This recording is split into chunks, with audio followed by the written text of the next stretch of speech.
প্রথমেই আল্লাহ বলেন আবাউকুম, তোমাদের এই মা বাবা তোমাদের কাছে যেটা বেশি প্রিয়, ওই মা বাবার চাইতে আল্লাহর রাসূলকে বেশি ভালোবাসতে হবে। বলে বলেন না সুবহানাল্লাহ।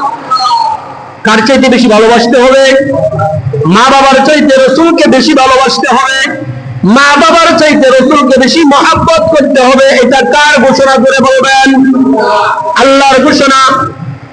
মা বাবার চাইতে রাসূলকে বেশি মহব্বত করা যায়, মা বাবার চাইতে রাসূলকে বেশি ভালোবাসা যায়, এটা কল্পনা করা যায়নি।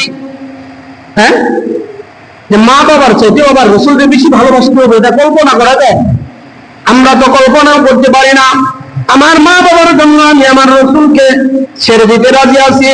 আমার মা বাবার মহব্বতের তুলনায় আমার রাসূলের মহব্বত অনেক কম। কিন্তু সাহাবায়ে কেরাম এমন দৃষ্টান্ত প্রকাশ করেছেন, এমন দৃষ্টান্ত আমাদের জন্য রেখে গেছেন, যাদের কাছে নিজের মা বাবার চাইতে রাসূলের মহব্বত বেশি ছিল।